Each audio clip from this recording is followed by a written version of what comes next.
how to not pay taxes, but not break the law. It's called what? 1031 exchange. We're going to talk all about it in today's video. Define it. So 1031 exchange, to make it easy, is really basically when you buy a property, as long as you sell that property and buy another property like kind, has to be the same type of property.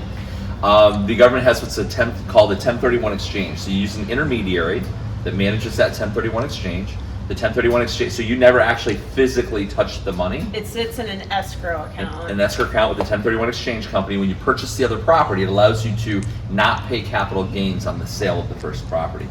Now, eventually, you can continue to 1031 exchange over and over and over again. Mm-hmm. Eventually, when you take the proceeds, that's when you're going to pay the capital gains. That's when the government will be calling. So it allows you not necessarily to not pay the taxes. What it allows you to do is to defer the taxes until a later time. Yeah. The government's thinking is, well, that later time, generally the taxes will be higher, so they're going to get a bigger cut of the pie. Share of it. Yeah, they're going to get a lion's share of a bigger piece of it later on because taxes tend to go up. But for investors, what it allows you to do is to purchase properties, not pay the capital gains, and roll them into larger and larger properties. And what I've found in the market here in Sarasota is that you'll find investors that are, you're like, wait a second, this is an investor buying a residential piece of property, but it's $10 million. Well, yeah, they started out buying.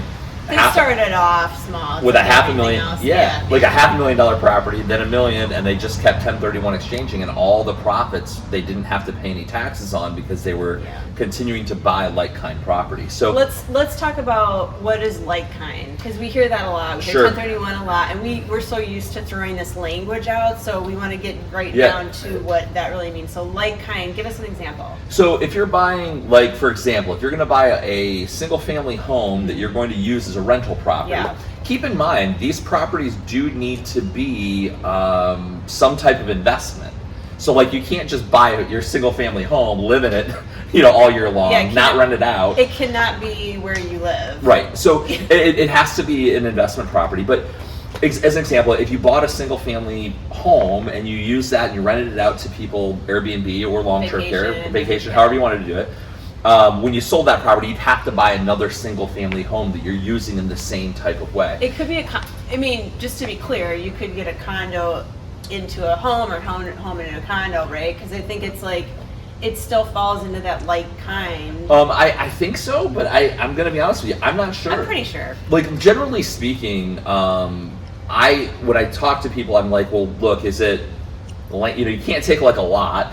Right, and then try to. You're not income producing. You're not income producing, and then take that lot and purchase it into another, bring it into a house or into a condo. So I, generally speaking, when I get those types of questions, I'll be the first one to tell you I'm not an expert at this. I'm not an attorney or a tax advisor or a 1031 exchange planner. Obviously, we're just realtors. Okay. So generally, I'll pick up the phone and call one of the 1031 exchanges and say, "Listen, this is what my client is looking to do. They're looking to go from a single-family home into a condo, or they're looking to go." There are certain instances where you can 1031 exchange lots. Mm-hmm. How it's done and the way it's done and what you can 1031 exchange that into. Again, I generally what I would do is I'd pick up the phone and call one of the 1031 exchange intermediaries and say. Or we've got real estate attorneys here that usually we can look to on that.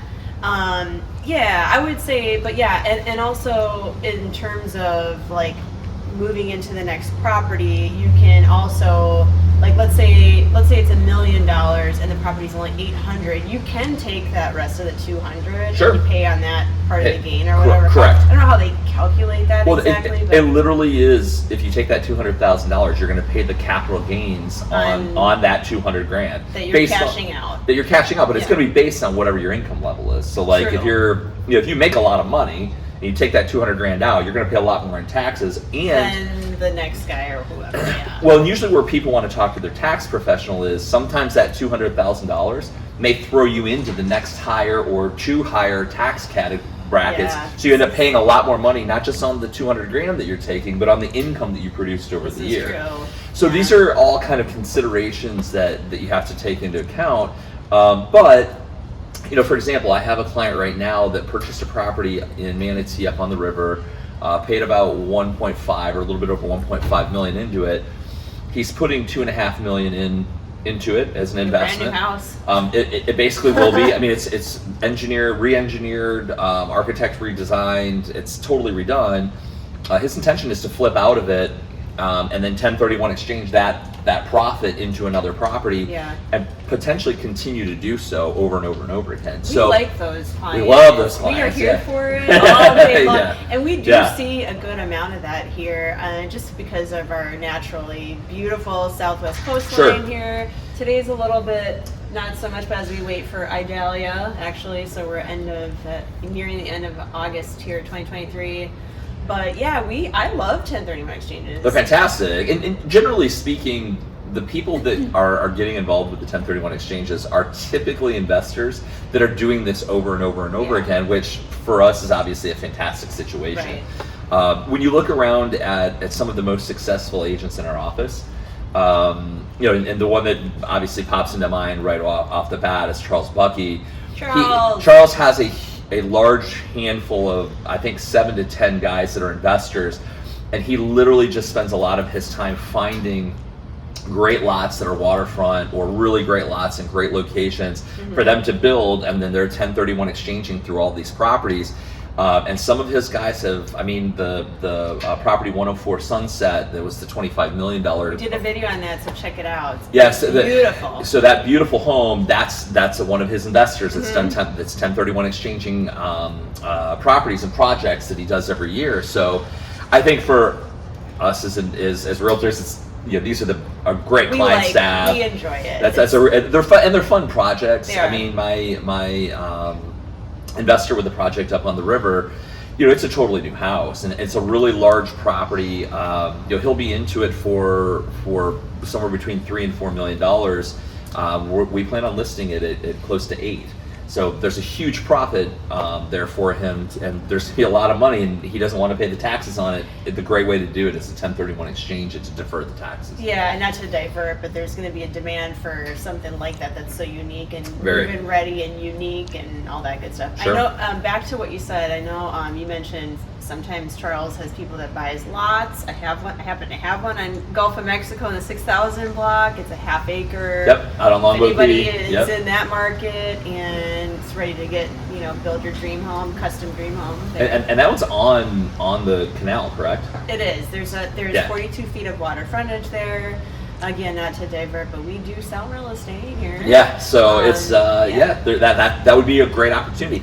That would be a great opportunity so we could purchase a lot, build a home, and quickly sell it and flip it, and then again 1031 it into the next project. Not because we're talking about it, but by the way, it's listed for 1.7. Call me about it. The cool thing about that is most of the plans are already done. It's not to permitting or anything like that, but the lion's share of the floor plan is kind of completed with TJ Nutter. TJ Nutter is a fabulous custom builder. Okay.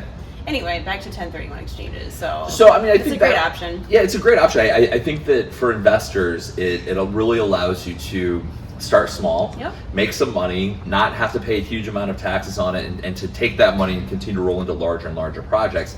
And obviously with Florida real estate, I sort of tell people, yes, it can be volatile, go up really high and really low, but over time, generally speaking, it is an upward slant of profits. So if you can get into the market, especially into the larger price points, there are substantial profits that can be made. Yeah, people say the real estate market never goes down. Well, yeah, it does. I mean, it ebbs and flows any place where you can make money over the long haul, but I always advise people to go think long term when it comes to real estate. 100%. Whether it's 1031 exchange or whatever your goals are, even if you're, moving for the lifestyle or whatever, long term is always the goal.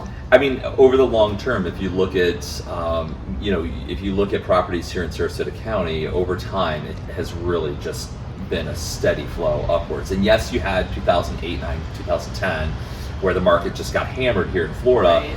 And yes, there's a steep decline, but quite frankly, everything has recovered from then and plus. And then some. So if you stuck out, through that tough time and said, no, I'm going to stay in the property, you did quite well.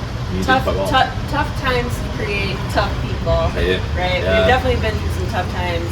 And stay tuned for our end of month market update that we do every single month, because we feel like it's really important to let people know about that Sure. video is coming up, and watch every month at the end of the month, so you're in tune with what the Sarasota area market is doing. Yep.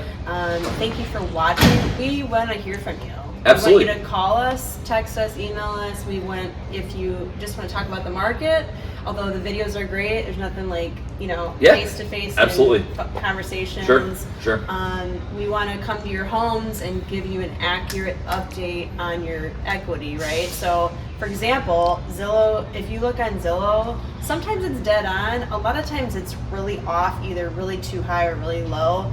Shayla and I are actually going on a listing appointment today, and my number is over $1 million over what Zillow has estimated on Zillow's, Zestimate. And so hopefully we'll be giving someone a pleasant surprise with that listing appointment. So you need boots on the ground. You need someone like us. Hopefully you call us. We would love to hear from you. Yep, and you can feel free to reach me anytime on my cell. My cell phone number is 941-586-2460. And mine is 941-544-7690. You can email me, ShaylaTwit@gmail.com, or click the link below, ShaylaTwit.com.